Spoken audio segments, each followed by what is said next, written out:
Within statistics, the measures of variation are the measures that we use to see how the data, the numbers, are different from each other.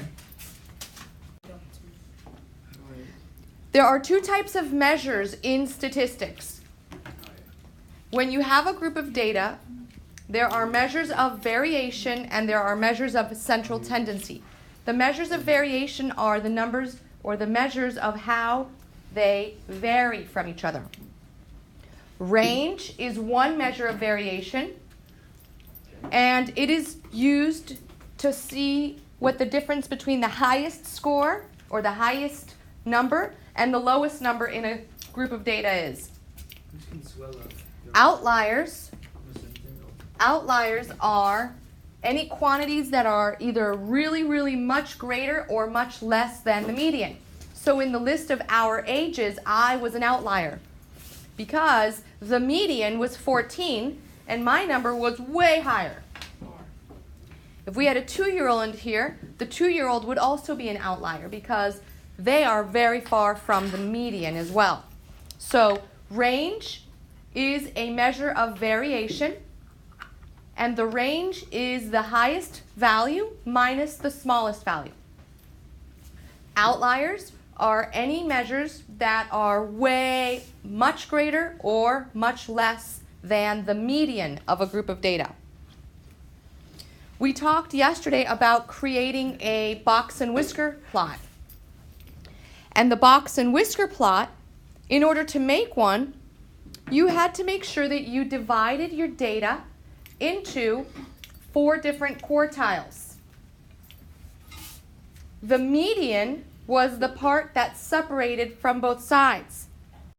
So if we had a group of data such as this, if I had this group right here, all of these numbers that you see up there, so here's the group of data. The median is the number that's right smack in the middle. And remember that if there is no number in the middle because it's an even quantity, you take the middle of the two. When you are able to divide the group of data into the 4 parts that you have, so the lower quartile, the median, and the upper quartile, divides it into 1, 2, 3, 4 different parts. Then also, after you figure out what the lower quartile is, which is the median of the lower half, and the upper quartile is the median of the upper half, you can then calculate what we call the interquartile range. The interquartile range is the difference between the upper quartile and the lower quartile. The regular range is the difference between the greatest and the least data values. So if we looked at this data value here, you would notice that I'm able to divide. 20 is the main median, 18 is the middle of the lower half, and 29 is the middle of the upper half. So that means the lower quartile is 18 and the upper quartile is 29. The interquartile range is going to be the range between upper and lower. So 29 minus 18, which is 11. And the regular range is the difference between the largest value, 31, and the lowest, which is 14. So range and outliers are measures of variation. Okay? When we look at data such as this, if I wanted to compare and contrast the measures of variation, so in room A, these are the scores on a science test. In room B, these are the scores of a science test. I wanted to compare the two. I could talk about the range, which would be, well, in room A, the range is, let's see, the highest is 100 and the lowest is 65. So the range is 35 because 100 minus 65 is 35. So I would use the range to describe the data. I could say there was such a large range of numbers because there was 35 test scores or percents between the highest and the lowest. And if we look at room B, we could see that they also had a range of 35. So even though their scores are different, the range was the same. Then we could talk about the median. The median is when you arrange the scores from least to greatest. And if I was to arrange these scores from least to greatest, I would find that 80 is the median for room A, and 81 is the median for room B. Then if I wanted to get the upper quartile, I would figure out, and again, if we looked at this here, so if I wanted to arrange these guys so that I could get the upper quartile, I would say, well, room A, if I looked at all of the scores, I know that room A's scores, the lowest is 65, so I'm going to go and organize that. So if I arrange the test scores for room A and the test scores for room B, I would notice that I would get this data here. In order to find the median of the first group, I would count from the out going in, so 1, 2, 3, 4, and fortunately I see that 80 is right smack in the middle, so I know that the median of group A is 80. For group B, it would be 1, 2, 3, 4. I see 81 is the median. So this helps me to divide into the lower quartiles. I know that for the first group, what is the lower quartile for group A? 65. The lower quartile is the median of the lower half. 67. So it would go 72. not these, not these. It's going to be the middle of 67 plus 72. Do you see that? Yeah. So so I would add 67 plus 72 and then divide by 2 and I get 69.5. 69.5 is the lower quartile. Then I would find the upper quartile by doing the same thing, not 84 or 100. It's between 87 and 92. So the upper quartile would be 89.5.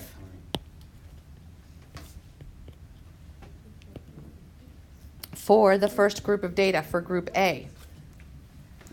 The interquartile range, remember, is the difference between the upper quartile, which is 89.5, and the lower quartile, which is 69.5. So the interquartile range is exactly 20. The range overall is the difference between the highest and the lowest.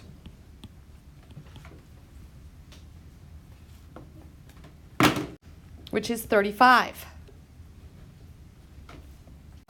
Are there any outliers for this group of data? No. Well, the median is 80, and all of them are pretty close together to 80. So no. The last part of this is measures of central tendency. And the measures of central tendency talk about how the data items lean towards the middle. They describe the center of the data. And there are 3 different measures of central tendency. So remember, the measures of variation are range, outliers, and interquartile range. The measures of central tendency are mean, median, and mode. And you all have done these measures since probably 6th grade. But we do want to make sure that we understand these. The mean of a group of data is the average. It is adding up all of the items and dividing by the number of items, by the quantity of items.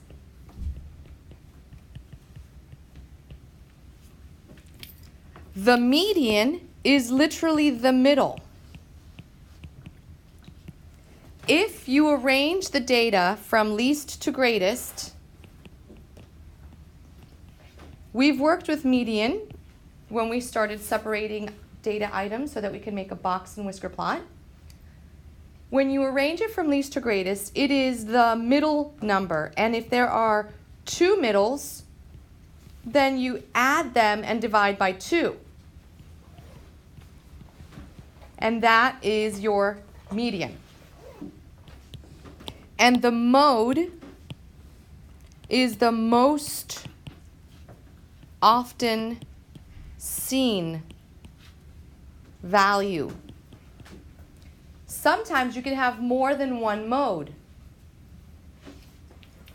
But in order to figure out the mode, if I was to list, for example, a list of items, in this case, the mode would be 12 and 13 because they repeat the same amount of time. So 12 and 13 would be the mode, and this set of data would be considered to be called bimodal because there are two modes, 12 and 13. But as soon as I throw in an additional one of these, now the mode is only, in this case, 12. So the mode is the most often repeated data item. Sometimes there is no mode because they are all repeated the same amount, or none of them are repeated. So the mode is the most often seen value. Mean is the average. It makes you go to work, add up every penny and divide up how many. The median is the one in the middle, from least to greatest. Work from the outside in, and if you have two middles, you add them up and divide by 2. And the mode is the most often repeated one.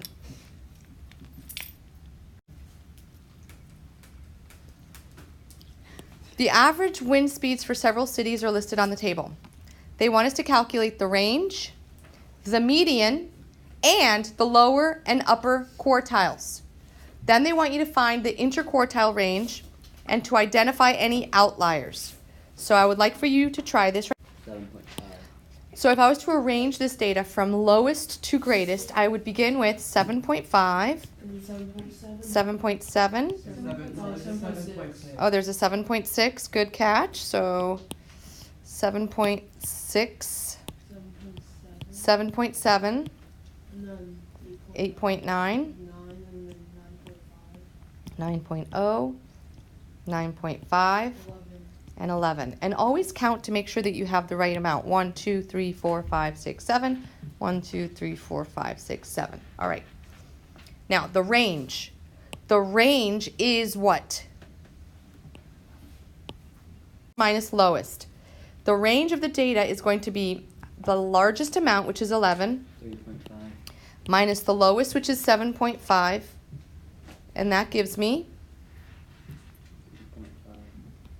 3.5. The median.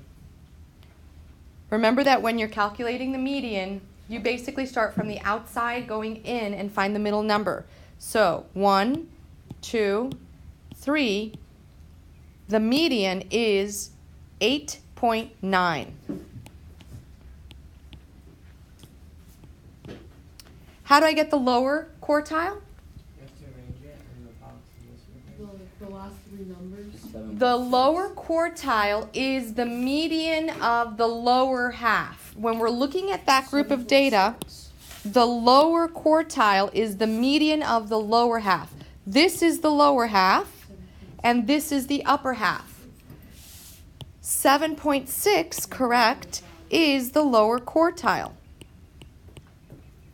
And similarly, the upper quartile would be 9.5 because it is the middle of the upper half.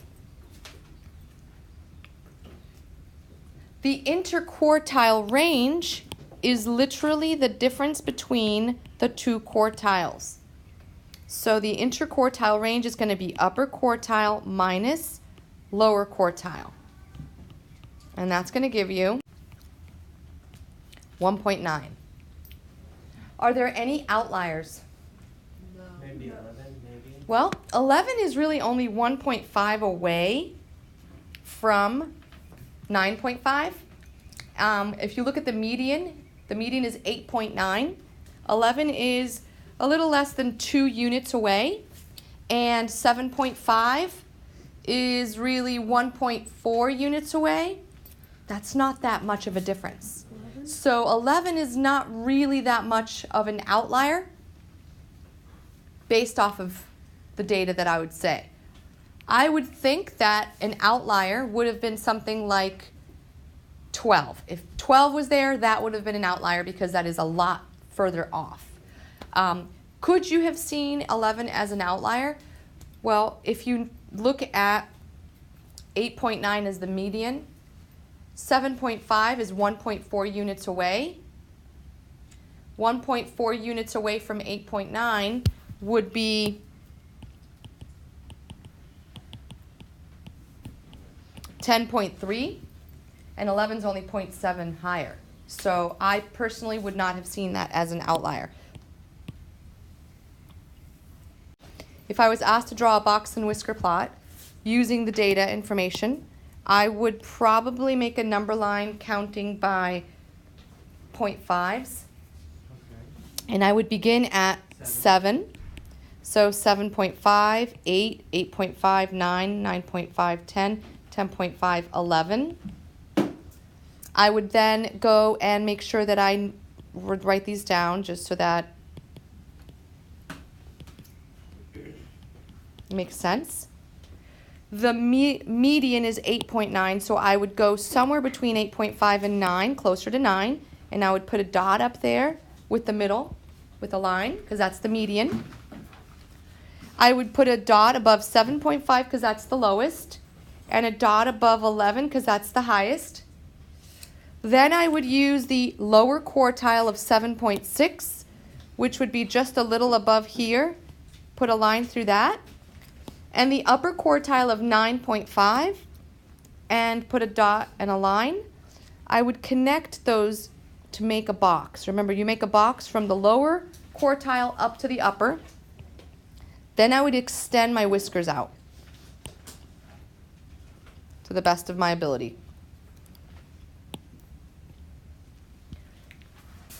So just by looking at this, you could see that the median is, there's much more of a concentration this way. Now, when you look at the box and whisker plot, this big difference right here would signal to me that maybe I was incorrect about not having an outlier. Maybe 11 is an outlier. Because if you look at all of the different quarters that are created, this quarter here is little, this one's pretty big, then it's small, then it's big. So just by looking at this, you might think, wow, that's a big outlier because that's a pretty long whisker. But then you could say the same thing about this quarter here. So I think that in this specific data set, 11 could or could not be seen as an outlier, and neither would be wrong. Does the